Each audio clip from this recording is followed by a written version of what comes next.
many times has fix the culture landed on your desk with no budget, no backup, and no clear plan? HR and leaders usually end up carrying the feelings, the fallout, and the fake smiles. You know who's responsible for culture? Every single one of the employees, every single one of the leaders, every single person in that company is responsible for building the culture. 59% of executives are leaving their jobs because they're not being valued in their deeper thinking. Kindness, empathy, trust, respect, that doesn't cost anything. People were saying to us, look, we don't need more benefits. We don't need a bigger salary. You know what we need? We need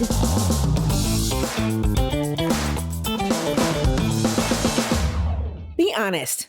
How many times has fix the culture landed on your desk with no budget, no backup, and no clear plan? HR and leaders usually end up carrying the feelings, the fallout, and the fake smiles. Today, we're unpacking the real stories behind culture work gone sideways and what we can do about it. Today, Diana will be guiding our conversation with the untold stories of HR. We'll have confessions, questions, and more. So let's dig into what it really means to be an HR leader in today's world. And our first story comes from... Our first story comes from Rita, an HR manager, and she shares, we had a 26-year-old project manager submit a quarterly report. At the end, she shared a note, crushed it with an emoji with fire. And our VP, a boomer, very important to mention, called me to ask, is this supposed to be funny? He thought she was mocking leadership. Later, he told her it was unprofessional and to keep it serious if she wanted to be taken seriously. She came to me in tears asking, why do I feel like I have to act like I'm someone I am not just to work here? Here are my questions. What does it reveal about generational differences in what's considered professional?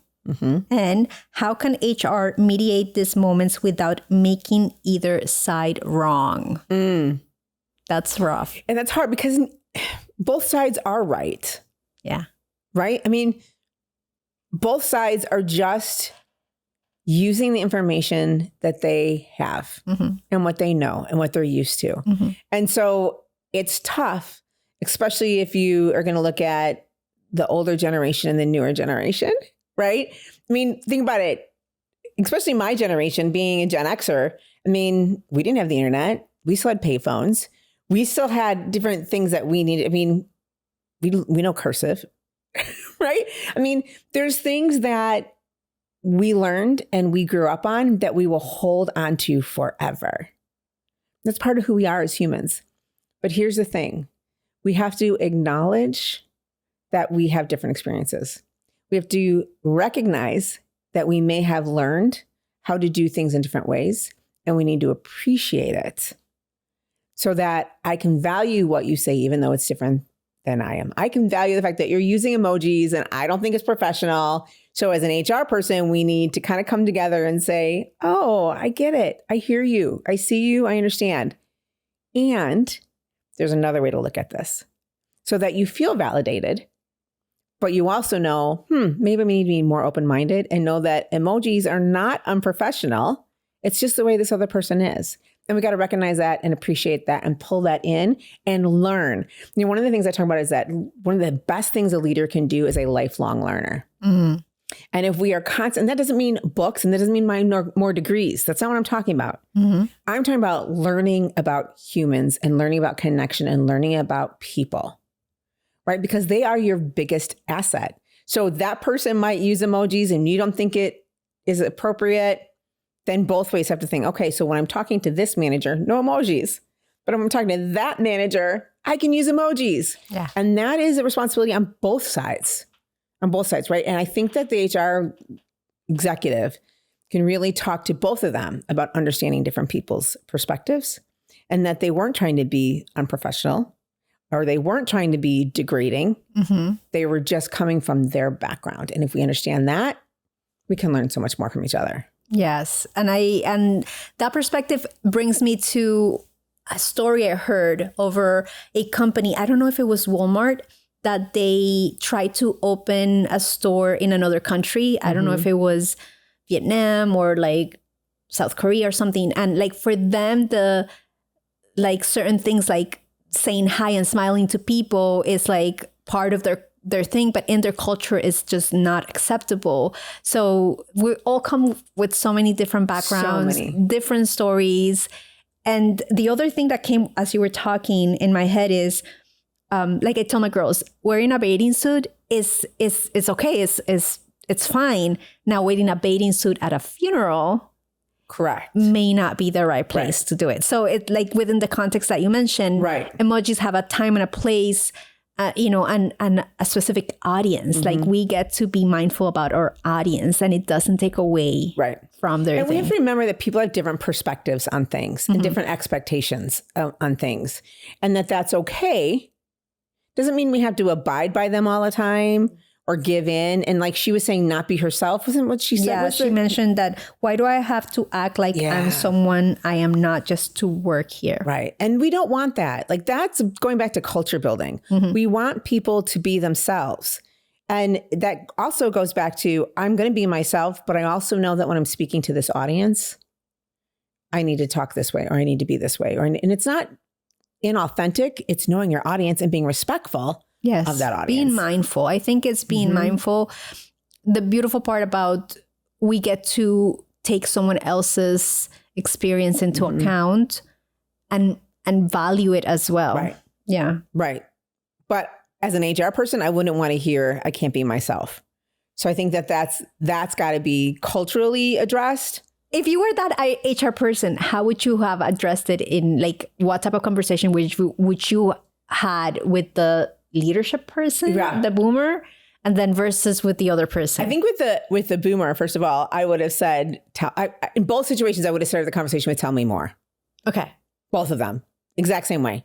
Tell me more about the way you're feeling and why you, one, believe that emojis are not professional, right? Or tell me more about why you can't be yourself here. Okay. Then I would say, now that I've listened to you, I hear you. How might I help you better understand emojis, or how this next generation talks and communicates? Or how might I help you feel like this company helps you be better, helps challenge you to be more of who you are? Right? Because I think one of the things that as an HR person, I would say to both of them is I hear you and I value what you're saying. And let's listen to what other people have to say and value what they're saying as well. And let's recognize that maybe things are different. Things have changed. And what might we do to make sure and ensure that we're listening and caring? I'm not saying change. So I'm not saying to the boomer, oh, get over yourself and take emojis. I'm not saying that because I'm valuing what the boomer is saying as well as what, let's say it's a Gen Zer is saying, right? I'm valuing both. And I'm not saying either one is wrong. I'm just saying be open-minded and listen to each other and let's work around. Let's find a way to solve this. You know that when you're talking to so-and-so, you don't use them, when you're right? Are you open to a different perspective? That's what you're saying. That's exactly what I'm saying. But not just a perspective, but maybe refining the way you communicate because it will help the other person understand better. I mean, you can be yourself and I could say things, people swear. Let's just talk about that. People swear. Some people get very offended when you swear and some people will swear right back at you, right? But I know the difference. I know if I'm talking to so-and-so, I should not swear. But this person, we can swear and it'll be fine. And I think that's like social intelligence. Correct. It's emotional intelligence. It's social intelligence. It's knowing the people, being curious enough to invest in that person that you know what that person will hear and listen to. Because if people shut down, if sending an emoji, now I shut down that person, well, then I lost all impact. And really what's important is the impact that we're making in our workplace and in our lives and with the people around us. You don't want to limit that. That doesn't mean not be yourself. It means just be aware of what's going on around you. Perfect. Great tips. Next. Our next story comes from Alex, an HR leader. She shares. After our third round of layoffs, leadership asked HR to create a post-layoff morale booster. Oh, yikes. Okay. I don't know if I want to hear. I don't know if that should be in one sentence. I know. I don't know if I want to hear what they did. Their idea, a trivia night. I suggested we first ask the team how they are feeling. I was told if we focus on the negative, we'll kill momentum. I ended up hosting a trivia night and 2 people showed up. Lucky they got 2. Okay. Wow, 2. Yeah. So here are my questions. What's the risk of positivity without honesty? I guess she wants to verbalize that to them, but okay. And what tools can HR use to push back with clarity when initiatives feel tone deaf? I hear this whole pizza party, trivia night. Let's all go to, golfing for the day. It doesn't matter anymore. Times have changed. That might have mattered before. But even our research, the study that we just did, overwhelmingly people said, we don't need more parties. We don't even need benefits, more benefits. They're saying that? Benefits, but they actually said we don't need more benefits. And I think they were also talking about like the Starbucks card and what they need is genuine leaders who hear them, who reflect. I heard that word a lot in our study. We need leaders who reflect and then come back to us with good ideas. And I think what they're saying, what our participants were really saying is we just need to be valued, right? And a pizza party or a trivia night is not showing you value me. It's just something to check the box. Mm-hmm. And it's not genuine. I think it's the genuine, authentic. Look, I know 3 layoffs, 3 rounds of layoffs. Can you imagine, Diana? You would go to work fearful of that email or fearful of being called to the principal's office. Do you know what I'm saying? Yeah. Because you're like, I'm next. When is the other shoe going to drop? So you would live in fear of losing your job. If HR and leaderships don't recognize that, and to be honest, to the employees, those leaders might be fearful as well. It's not like leaders aren't able to be laid off as well. Or exempt from feeling the weight of their actions. Yeah. Right. And so we've got to make sure that we are recognizing the feelings. That's part of emotional intelligence. Recognizing and owning it. I'm angry. I'm mad. I'm fearful. I'm sad.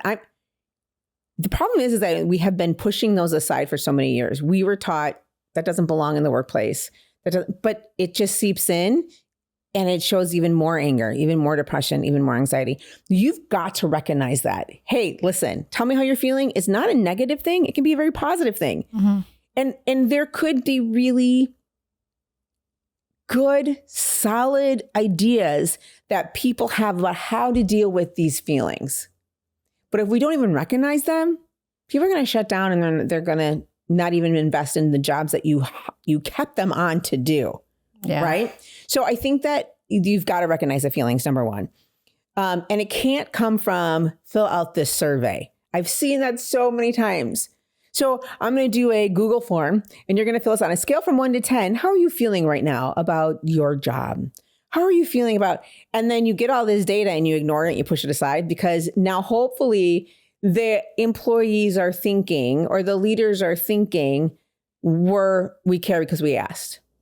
It's got to be a genuine conversation. Tell me what's going on. How do you feel? There has to be follow-up. There has to be the fact that you generally listened. Or if you're going to do a study because you have a huge corporation, fine, do a survey, but then make sure you go back to the people and you say, here's what we found out. 75% of you are feeling this way. 25% of you are feeling that way. Because then I know, you actually looked at the data. You actually cared about what we're feeling. Then you say, and here's the other thing that I've seen in so many businesses, I'm going to start a committee. I'm going to have an engagement committee, or I'm going to have a morale committee, right? And so then people are on there thinking, what do you want us to do?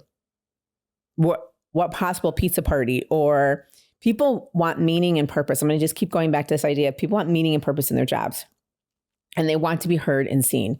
So maybe what works for you, Diana, is you need a day off. You need comp time, right? Because you've got a doctor's appointment, you've got kids to take care of. You, what really values for you is a comp day, not a trivia night. But for this person over here, they love caffeine. And what really matters is that they got a gift certificate to go get some caffeine on the way to work, right? Because everybody values different things. Correct. And if you don't know your employees, you're not going to know what they feel is rewarding to them. Okay. What makes them feel meaningful. I'm going to go back to the love languages. I love love languages. And one of my best bosses that I've ever had, best leader I ever had, knew and had us do the love language test, knew the love language of every one of her employees. So she knew I am a words of affirmation person, big time. So I would get little notes in my mailbox, she would stop by and say, hey, good job. Oh, this was really great what you did. That meant more to me than a trivia night.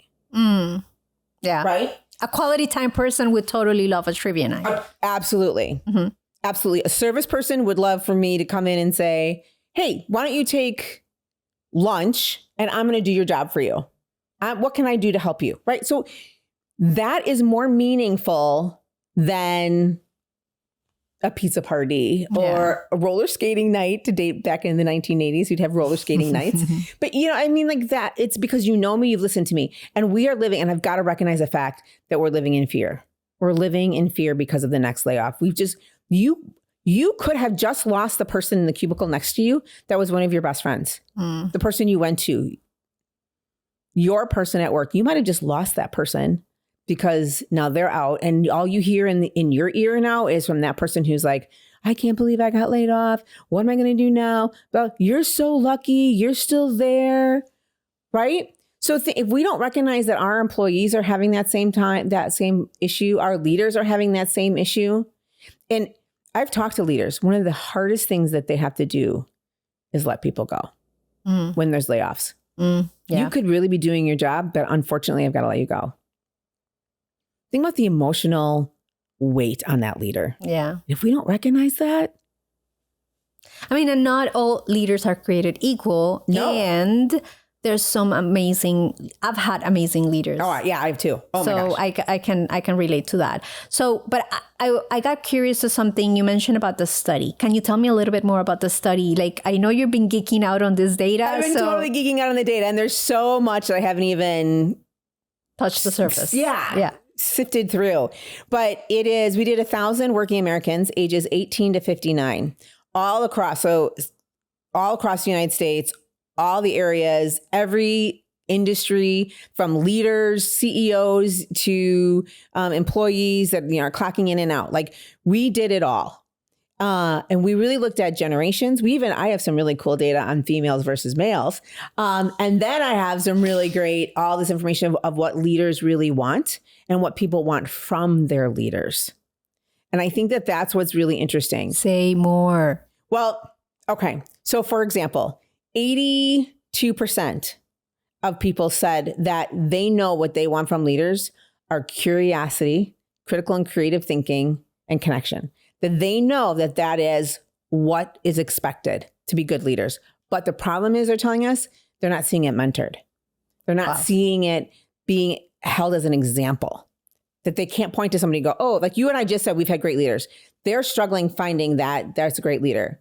So because of that, they're not going into leadership. They're quietly quitting. One participant said, and I love this, she said, sometimes my boss feels like the job is life and death. And they have to realize I have a life outside of this work. That's powerful. Yeah. That's powerful. And so if that's how people are feeling, if they're feeling like I'm going to quiet quit because I'm not being valued, if we're going to hear things that people are leaving, 59% of executives are leaving their jobs because they're not being valued in their deeper thinking, that's saying a lot. Yeah. So again, they are saying, and I heard over and over again, we want to be heard. Like the value was a word that was used constantly. Being heard, having leaders who are reflective. And that goes back to this question. Like, you can't deny feelings.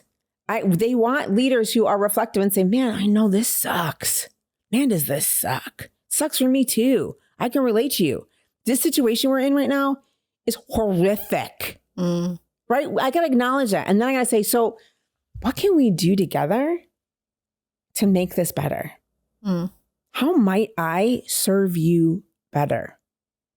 How might I help you and mentor you? Not just do this, do that, do this. And overwhelmingly, we heard that from our participants.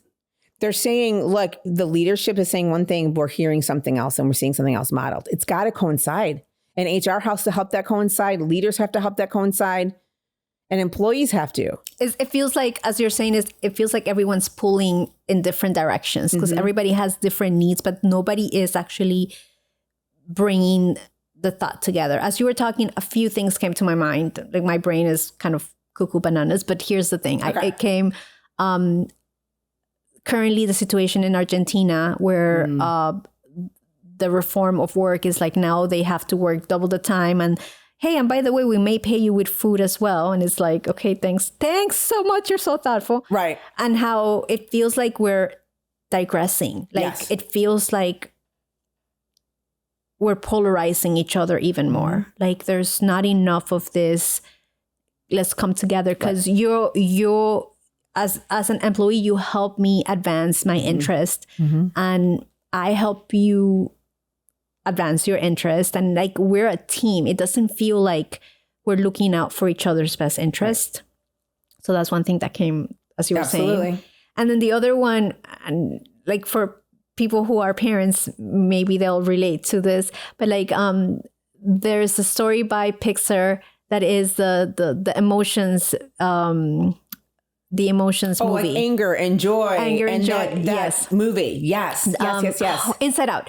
So Inside Out, there's a scene that is so powerful where Joey is trying to like make everything happy and sadness sits with ping pong or something like, and it just stays in that moment of like, I know it sucks. And Joey is like, you're making it wrong. We're focusing on the wrong thing. Like we have to keep it going because we're happy. And it's in the stain in that moment of sadness and just sitting there that like that moment kind of like someone gave it a closing to that. Like that emotion was able to like. Well, I'm sure you've heard of toxic positivity. Yeah. Right? And we can tend to be that way. Everything's going to be fine. Everything's great. There's no problems, right? Like joy. Like everything's great. We got to focus on being happy. Not all the time. No, that's not realistic. And that's not sustainable. I think it's not sustainable. There's moments where you get to get your shenanigans together. Like there's moments where you just need to be able to collect yourself and be like, I got to be tough in this moment. But one cannot sustain being tough all the stinking time. Right. Like it's just too much. It's too like there's no such thing as like a forever pill for that because there got to be moments of decompression. So it just feels unsustainable. Like I think like there's moments where you got to like suck it up. Like on both sides of the team. Sides. Well, and I go back to Argentina. I mean, we even talk about, I was just on just interviewed by the news the other day about some of the mandates that are happening here about return to work. Oh, that's right. So, and I was just interviewed about that because that's the same thing. Like, oh, everybody's got to come back. One size fits all. Everybody's got to come back to work. No more hybrid, no more remote. Hold on a second. Yay. Hold on a second. Why are we? Yeah. Let's talk about, are we looking at attendance? Is that what we really care about? Or are we looking at? What's the metric? What's the KPI? Right. And so just because someone is sitting in the office from 8 to 5 doesn't mean they're actually working. They could be checked out. They could be worried about their kid who's home sick. But yet, if you let me stay home and do my work while my kid is sick, I'm going to be much more productive for you. Yeah. Because at least I'm not worried about what's happening or who's taking care of my child or what. Yeah. Right. So I think that, again, it's let's look at the situation. And for some people, we need to go back to work. I hated being in remote. I thrive when I'm around people. So you tell me I get to come into the office. I was like, yes, I get to go to the office. Because that's who I am. But there's others who are like, please no, I will do so much better for you if I can work at 10 o'clock at night, if I can work at 5 o'clock in the morning and not have to clock in from 8 to 5. So I think that that's part of the balance. that we have to start looking at of what are we really measuring? What is the productivity we really want? Yes. Right? And how are we helping people? Right. But how are we also helping people be successful in the way that what is success to them? How are we mentoring people so that they don't look at leaders like, oh, us against them? Right? But you are helping me be a better person. Hey, HR leader, have you ever felt like you're holding everyone else's emotions on your own back? I'd love for you to check out our free Culture Ownership Map. See, it's a guide to help you shift the weight into true leadership collaboration. Check out the show notes. And if you're watching, here's the QR code. I don't know, but for example, in production, I'm a producer. In production, there is a rule. It's like kind of like an unspoken rule. While everyone's on production, nobody can take anything personal. Because production hours are usually like 12-hour, like they're long, they're hard work. It's very physical, emotional. It's like all of it together. Yep. So while there's like an unspoken rule when there's so much stress, nobody can take anything personal, because if I didn't smile at you, it's not because I'm not being nice to you. It's because we have 5 minutes to get this done. Like the show must go on, the show. So sometimes I think like this mentality also gets to be transferred in other places, because it's like, the show must go on. And I'm saying this because I feel like the rule for that is because we all have one mission. The mission is to make sure that whatever we're producing gets done. Like there is a common agreement that there's one goal to be finished. And I feel like those agreements are not like regular corporate America. Right. It's like you do your job and that's your silo, and then I do my job and that's my silo. But like to have a common agreement of like, what are we doing as a whole together? Well, now I'm going to push back on you a little bit. Go. And I would say that you can say, don't take it personally, but they will. And what happens when they do? Right? So you might say, okay, I didn't smile. Maybe I snapped at you. I'm so sorry. But this show must go on. The show must go on. And yet that person who now is feeling hurt, who is feeling like you've got to recognize those feelings. I am really sorry that I snapped at you. I should not have done that. I was in a work mode, and I absolutely and ask for forgiveness. Yeah. I'm sorry. Do you forgive me? Right? Because you can't just, which I'm hearing, pushing the feelings underneath the rug and me like, oh, here's the excuse. The shows must go on. We got to do. I recognize the fact that I might have hurt your feelings. I didn't mean to, but I might have. So I'm going to push back a little bit on that. You can say, don't take it personally. That doesn't mean I'm not going to. Wow. Okay. Yeah, that's true. Right? Yeah. I mean, everything within context. Like if somebody goes and pushes you and don't take it personal, like that's not okay. Like within terms of normalcy, like just me not being like, hey, beautiful person, like, like sometimes it's just like that goes there. Absolutely. Okay. I'm going to be direct. I got to tell you later. This is not going to be like, and it could hurt. I mean, feedback. I mean, you want feedback from people, right? And feedback sometimes is really tough to hear. Yes. Right? Because it might not be the feedback you want to hear. Yeah. You want to hear, great job. But it might be, actually, right? And so sometimes it's not great to hear. And you've got to have to be honest. People in our study, people said they want honesty. They want honesty and respect, but they also want mentorship and they want reflection. Even if that honesty might be tough to hear, because what they have is trust in their leader. And here's the thing. Sometimes we can say this has to be done, or this is the way it needs to be, or this is what you're doing wrong. But then we have to follow up with, how might I help you make sure you're successful? How might I help you do it the way that needs to be done? How can I support you? Not just, this is what you've done wrong, go fix it. In your consulting, when you help leaders kind of like be able to deal with these things, do you give them language? Because I feel like sometimes people just don't know. Nobody has trained them on how to give proper feedback. Yep. And it could be rough because you could mean very well, but like in the delivery, comes off in the wrong way. That may be like, you shred someone to pieces, and what are you going to be like, glue them back with like... Yep. Well, and in today's society, I've heard from leaders so much that they are afraid to offend someone or to hurt someone, or that's not what they meant to say. That's not what right? And I hear that all the time because, again, there's that gap we were talking about, the gap between maybe generations, the gap between genders, the gap between whatever, that sometimes we don't listen to understand. And so I think that some of the language, you're going to have to be, going back to what we were talking about earlier, she's got to be genuine and authentic. The one employee that we were talking about earlier, right? You want to be genuine and authentic. And you want to be yourself, but you have to also know that the message you're trying to convey might not be. So the language to be used, I would say, what questions are you asking? So it's the am I making myself understood? What are you hearing? Tell me what you're hearing as I'm saying this. Again, it's the question so that the person can't shut down on you. They can try, but you're still probing into ideas and what's going on in their mind so that you can understand them better. So language like, tell me more, or I recognize this might be tough to hear. Okay.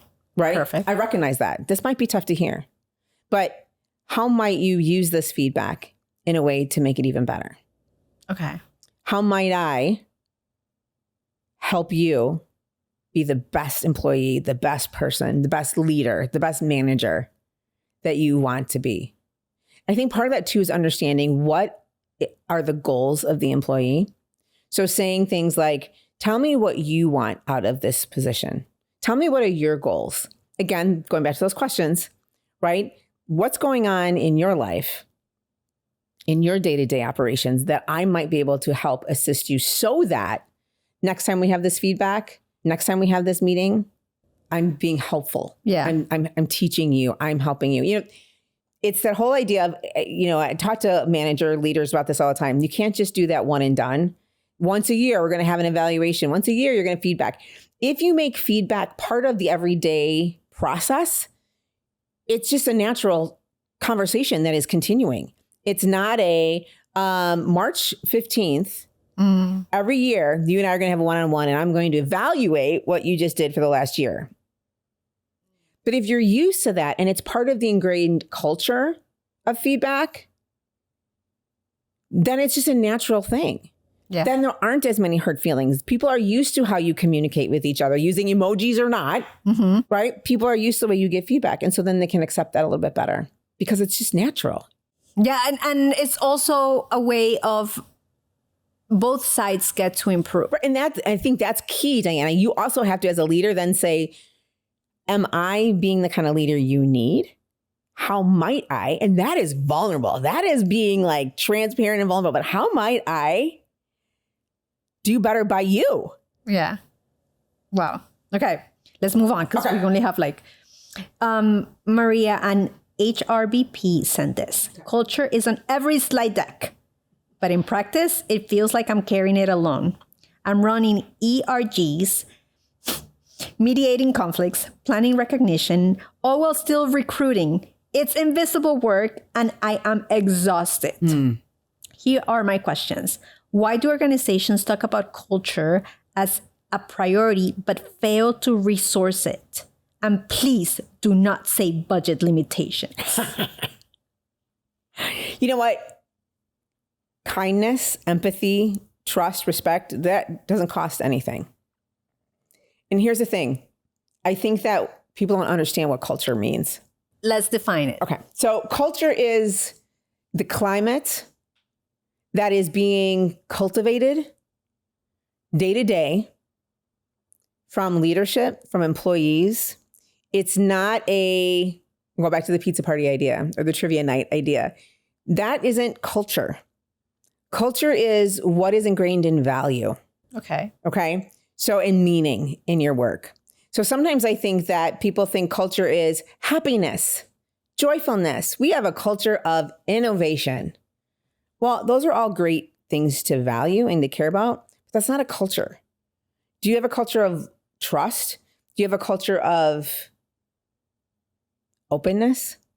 That risk-taking is okay? That we value your thinking? And it can't just fall on the HR. And see, that's what she's saying. She's exhausted because she's juggling all of this. Plus, How is she supposed to have the culture of, let's say she's an HR manager of 1,000 employees. She's not responsible for that. You know who's responsible for culture? Every single one of the employees, every single one of the leaders, every single person in that company is responsible for building the culture. Wow. And so it can't fall on her. Of course she's exhausted. And it's not a budget issue. It's not. And I've heard that in our study all the time. People were saying to us, look, we don't need more benefits. We don't need a bigger salary. You know what we need? We need honesty and human leaders who are vulnerable and open and willing to value my thinking. You know, we heard over and over again in this study as well that fear, I think it was 76% of people are afraid to share ideas. Wow. That's culture right there. If you're building a culture of fear and that's what's running your organization and people aren't willing to share new ideas because they're afraid of being judged, of retaliation, of maybe being fired for their ideas, that's not HR's responsibility. That's the community that's being built. That's the people in the room. That's their responsibility. So I am cultivating a culture of fear. But how do you change that? Because that sounds really cute and nice from your side. Right. But like, there's one thing about saying what it should be, what it could be, what this is what we get to change. Right. Versus actually doing it. Right. And we heard that in our study too. So we heard a lot in our study about how people and leaders and HR departments, and they're saying this is what we value, but what they're modeling is not that. So it's that authentic, if you say you're going to value this, if you say your culture is going to be this way, then everybody has to be that way. So it can't just be something on their mission statement or on the wall or a memo, an email that went out to everybody. Here's what we value. If I don't see my leaders doing that, and if leaders don't see their leaders doing that, right, then it's not going to be real. It's not going to be authentic. And then people aren't going to listen. And over and over and over again, we heard from our participants. Is it possible to change that in an organization? Absolutely. But here's the hard truth. There might be that one person that needs to go find a new job. There might be that person that no matter what you do, and that's hard to hear, right? No, I mean, I'm okay with hearing that. I mean, there might be an employee who you're like, you don't fit in our culture. Our culture is not right for you. You need to find a culture that fits yours better. And that's okay. And as an employee, I might have to say, this is not my culture. This is not where I want to be. This is not the kind of environment I want to surround myself with. That's okay. Find a place that fits you best. And that's how you can start changing culture. Because if you can say, this is our culture and you're not fitting into it, and we've tried, we've worked on you, and you really don't want it, and you recognize the fact that you don't want it either, great, it's mutual. And then you start building. You need to make sure in your hiring practices too, that people are well aware of the culture that you have and what you expect. Again, it goes back to being honest and open. And this is hard work. I'm not saying it's easy. How do you help organizations do that? Because I find it very idealistic. Yeah, and I do. I hear you. You and me are very idealistic in that sense. And I am someone who embraces change. Yeah. And like, I find that to be easier in my humble opinion, because I don't own the truth, but I feel like it's easier in a smaller organization. Oh, for sure. In a huge organization, it just feels like sometimes the cancer is so deep in the roots that it's just like. You can't ignore it. You can't ignore it. You have to ask. You have to ask. You can stay in your office as a leader and be like, somebody else will do. HR will deal with that. Right? But honestly, sometimes, I mean, when I worked in some of the biggest organizations, I never saw the HR person. I wouldn't even know the HR person's name. Yeah. But what I knew is my immediate supervisor. That to me was the company. Right? And so you have to acknowledge and ask, what do you think the culture is right now? If you could define our culture, what would you say? Like, if we're not asking, how are we going to know what needs to be changed and what doesn't need to be changed? Like, this is really working, this isn't. If we don't ask. And I think part of, and especially what our participants are saying too, they're not asking. Their ideas aren't being valued, not being heard. People aren't even asking, tell me your ideas. Because they think, oh, I've got this. And how do you think that's going to be affected with now AI, where maybe the people's ideas are no longer important because AI will give them ideas. Like, do you think that that's like... Yeah, and I see that because I think AI can be a great thing to help you brainstorm ideas, to help you come up with things. But they don't know how your employees are feeling. They don't know what your employees are experiencing. And you don't either, unless you get out, walk around, talk to people, and ask them questions. Because that's what's going to make you a better leader. You know, I go back to the idea of, I was in education for years. And you think back to that teacher that made a huge difference in your life, right? That one that really influenced you, pushed you, challenged you, mentored you. It might not be the subject that you loved, but it was the teacher that kept you going every day, that inspired you. Think about the same thing for leaders and managers. You might not love what you're doing, but you love the person you work for. So you do what you want to do because you love that person you work for. And I've seen that. I've talked to employees who are like, I don't like what I do, but I love so-and-so. And I love working for them. And they're always encouraging. So I might, even on the worst days, I know that that manager is going to be there for me and listen to me and always honor what I have to say. It's the same thing, right? You love that teacher. We need more leaders who make leadership mentorship like teachers do. That was good. I can't. Let me go to the next one. Okay. An anonymous HR director shared, we say we want open feedback, but when an employee raised concerns about leadership communication, the executive team got defensive. Yep. I was told, coach the employee to tone. Yikes. I'm confused. Do we want honesty or comfort? And here's the question. Can psychological safety exit if leaders aren't safe receiving feedback?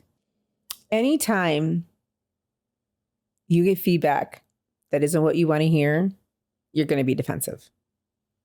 I mean, because we don't want inherently to be wrong. Mm-hmm. And we've been raised on correct answers. I mean, think about in schools, we say we want creative and critical thinking, but we're tested on correctness, right? So we've learned from a very young age, we need to be right. And we've lost the value of being thoughtful. Mic drop.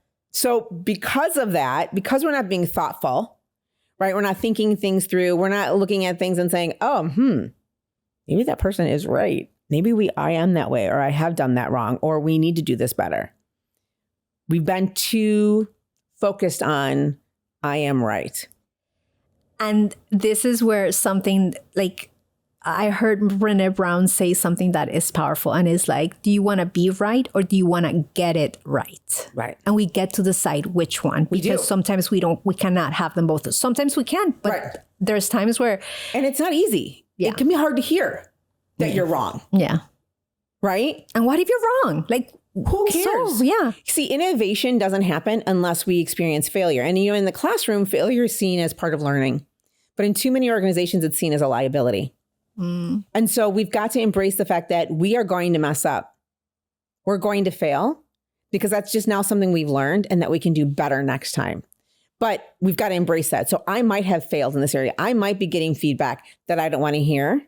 And I've done that. I'm sure you have too. You've gotten feedback you didn't want to hear. Yeah. Like I mean, there are times when I remember leaving evaluations in tears and being defensive. That's not what, totally off base. That's not, because that's our natural instinct.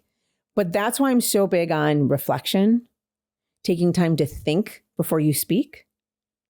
Because we've got to reflect and think, okay, our initial reaction is, "Urgh." But then maybe when we have the night to think about it. Yeah, metacognition, that thinking about our thinking. Yeah, when we have time to think about what we think. And so those leaders in that room, maybe they needed time to breathe and say, okay, our initial reaction is, but maybe we need time to breathe and think about what the employee is actually saying. And think of digesting the information. Sometimes it can feel like I did everything that I could have done. And I'm thinking now as a mom, not necessarily as a business owner or as an employee. It's more of like, sometimes you get feedback like, wow. Right. I'm doing my best and I'm still feeling like I'm failing you. So, wow. But then you have to follow up with, what might I do to change this situation for you? Right? Taking the ownership of, I hear you, I understand you, and I might not agree with you, but what is it that you're expecting? What is it that I can do to make sure that the feedback I get next time is more in alignment with what I'm thinking.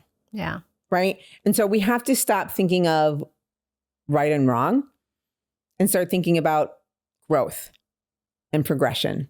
And how can we help each other, leaders and employees? How can we help each other grow so that our company is even more successful? I think that that's key. And I absolutely get like it, man, it's tough when you hear that feedback, and leaders, you want to do the right thing. Of course they want to do the right thing, but you've got to make sure you're listening to the people around you to know if that right thing is actually what your employees need. It might be something you need. That's the other thing too. Like a lot of times we lead the way we would want to be led. And sometimes not everybody wants to be led that same way. Yeah. And then there's two different rights. Like what if the right, like one is like to benefit the overall culture and the other one is to benefit the bottom line. Right. And then can't you do both? Well, I'm saying like wouldn't it be perfect? Right. And sometimes it can be, but then there's times where difficult decisions get to be made. Well, and I'm going to argue that they are tied together. Difficult situations have to be made, but if you make those difficult decisions in a way that doesn't impact your culture, you're going to have both. And it's not going to impact your culture if you are fully communicating and collaborating and being curious, creative, critical thinkers. Yes. Right? Is that idealistic? Yes. Absolutely. It's idealistic. And there's times where it's going to cost more. Absolutely. Short term, because that's the other part. Are we looking for something attainable right now? Like we're such in a microwavable culture where we want things nice. Microwavable culture. I love that. It's like we want to just 1 minute, please. Thanks. Yeah. We don't want to wait for like the full, 15 minutes that it takes to boil water. It's just like in 1 minute, I'll have it. And it's, like maybe, if it happens once, it's sustainable, but like is it sustainable long term? And are we looking for immediate reward or like long sustainability of rewards that are not going to happen just right now? It's that growth pains. And it's not It's going to be painful. It's going to be painful. Yeah. But here's the thing. If it's painful, but I'm working for somebody I love to work for and recognizes my pain. Yeah. It's different. It's a different kind of pain. It's different than someone who just says, get over it. Knock it off. As you said that, I was reminded of a quote I heard somewhere. It was something like, being obese is hard. Being fit is hard. Choose your hard. Being divorced is hard. Being married is hard. Choose your hard. Like it was just like, there's no way out of things that are meaningful, take work. They don't necessarily have to be hard. Right. They can be. They don't have to be. Yep. And then we get to choose how we do it. And I think of the term productive struggle. I love that term. I use it all the time because it's going to be struggle. There is struggle in life. Put together an IKEA bookshelf and you're going to find a struggle, right? But if it's productive at the end of the struggle, you get a beautiful bookshelf. Yeah. Right? So we're going to have the struggle in life, but can it be productive? Absolutely. Can it be horrific and devastating? Of course. Of course. But how might we together as a community make it so that it's more productive, that we learn from it, we grow from it, and we move on? Even stronger, even better. Yeah. Well, girl, I have no more questions. So for my side. Well, thank you. This was amazing. Great conversations. Good, tough questions that we're getting thrown at us. Keep sending them. This is fantastic. If you ever felt like culture work meant carrying everybody else's burdens while ignoring your own, this is a friendly reminder that you're not alone. You're navigating systems that are in need of an upgrade. So take a deep breath, buckle up, and together, let's start having these important conversations. Share this with your HR bestie. And for more amazing untold stories from the HR world, I invite you to subscribe.